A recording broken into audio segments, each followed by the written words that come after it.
From KSL Podcasts, I'm Dave Cawley, and I'm here to tell you about an amazing new podcast that you should be listening to. It's called Stranger Becomes Neighbor. And the host of Stranger Becomes Neighbor, journalist Andrea Smardon, is with me here. We're going to talk about episode 2. Andrea, in this episode, for people who have listened to episode 1, now we know what Stranger Becomes Neighbor is. We get to go back in time and hear the story of this woman, Nazifa. Who is Nazifa? Nazifa is a refugee from Afghanistan. She came to the U.S. when she was 15 years old. It was 2002. She actually was scheduled to leave. She was staying in Pakistan with her family, and she was scheduled to leave Pakistan on September 11th, 2001. But her flight didn't make it that day, obviously. And but she got to go on another flight, and she landed in Salt Lake City. And she told the story of how she achieved success here in America. And though she received early on in her experience, there were some mentors who really helped her and helped guide her towards getting an education, getting a good job. And she credits them with some of her success. And so when the evacuation happened in Afghanistan, for her, she had felt like, at that point, she had felt like she had moved on from that time in her life. But when she saw these images on the TV, it brought her right back to the 12-year-old self when she first left Afghanistan and her father was killed. And she couldn't do anything to help the situation in Afghanistan. But she realized, so she felt powerless in that way, but then she realized she could help the people that were here, and she could help them in the same way that volunteers in the community had helped her. And so she was very motivated to help. And when I first met her, I could tell there was a kind of leadership quality about her, and I could see that she was connecting people with resources. She could speak the different languages. She understood their experience. She kind of became this bridge. And for me, she was a bridge in the podcast to understanding the refugee experience, to meeting people, to translating. And then I realized she was playing that role in the community. She was doing that there were many people that wanted to help but didn't know how, or didn't speak the language, or didn't know how to reach the refugees. And she would take them into their hotel rooms to try to figure out what they needed and get it to them. So she really played a bridge role. And at some point that becomes a point of tension in the podcast because it's so much pressure on one person to try to help so many people in a way that other people can't do. You know, it's like a bottleneck, a pressure point. Nazifa is in a lot of ways uniquely qualified to be that kind of focal point. And yet in this episode, we also meet Jenny Hua. Mm-hmm.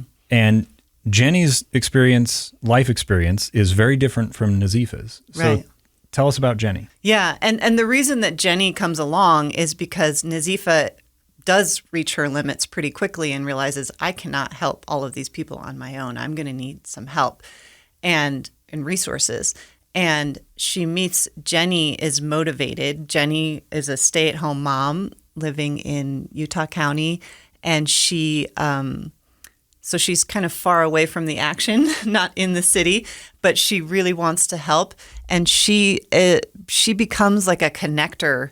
She's a member of the Church of Jesus Christ of Latter-day Saints, and she really utilizes that network. She starts contacting people in churches, and there's a sort of ready pool of people who want to help, and she's able to mobilize a lot of them. So, and she becomes like a super volunteer herself. She's helping. At some point, she started with one person, and at some point she's helping 40 families. Wow. So yeah, it's these relationships develop. There starts to be a network, and and that was interesting for me to see. I thought I was going to be following individuals who were motivated to help, and I realized it was becoming this whole network. It was like a second. There are these professional refugee resettlement organizations who are doing a lot of the work of helping these arrivals. But then this was like a parallel organization forming before my eyes, is what it felt like. that was interesting to see, and I think it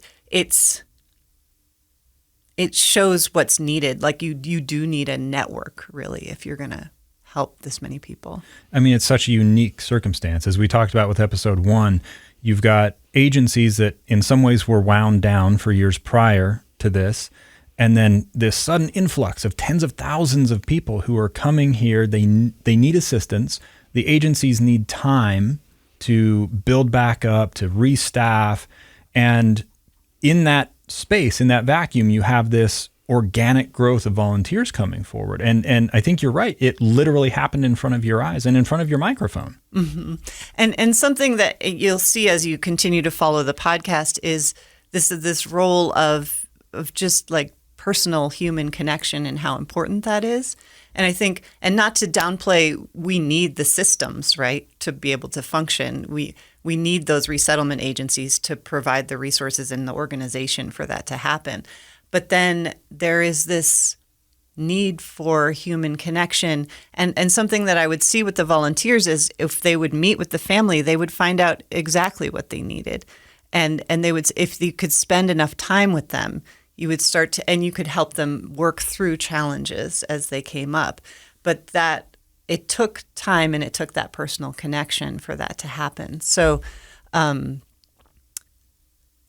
I think that even the volunteers who were doing it, it wasn't just for them a selfless, altruistic act. I think there was also, and this, we start to explore this as we get through the podcast, but it becomes, it does something for them too. There's basically, as they are trying to help people, they are forming a community. So I think as we're coming, this is all happening as we were coming out of the pandemic. Jenny Hua, who you asked about, she had arrived in Utah right at the beginning of the pandemic. So she was looking for community too. And built one herself. Mm-hmm. One of the things that stood out to me with this episode in particular is I think many Americans, myself included, oftentimes have this idea that when faced with hardship, a person has to really dig down deep and that old cliche, pull themselves up by their bootstraps. In other words, help yourself out of a tough situation. In this episode, what I learned or felt like I saw happening was people can only do so much on their own.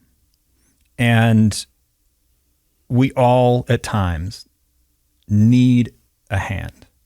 And the people who step forward to offer that hand are maybe not always who we expect. Do you feel like that is what you saw in your experience? Yeah. And I think Nazifa really showed that. I mean, she was really driven when she got to America at the age of 15. She wanted to be a success. She had experienced real hardship as a refugee living in Pakistan, working in a refugee hospital. Her siblings were working as carpet weavers just to survive. So she knew what it meant just to work to keep a family alive at the age of 12, So she knew about hard work and doing what you have to do. But when she came to America, it was mentors who showed her, they even helped her move her family to a new home in a school district that would be better for her success. So there are a lot of things that mentors can do that I think a lot of us, everyone needs someone at some point in their life, right? We don't do most things alone. So I think it's that's really struck home to me. That role of mentorship. And something that Nazifa tried to emphasize is that, I think a lot of people, they see what looks like an emergency and they want to help right away. They want to bring the food and feel like they helped, Mm-hmm. And I think the challenge goes on after that one day, after that 1 week of food that they had. And so I think one thing that Nazifa was trying to drive home to me was that these people need mentorship over the long term, like she had. These people had a relationship with her for years and saw her through challenges, helped her get into college. And so I think that's where the real deep impact can happen over those long-term relationships. Stranger Becomes Neighbor, episode 2 is available now. I would encourage everybody to listen. But if they don't know where to find it, Andrea, where do they go? You can find it at strangerbecomesneighbor.com or anywhere you listen to podcasts. Great. Thanks, Andrea. Thank you.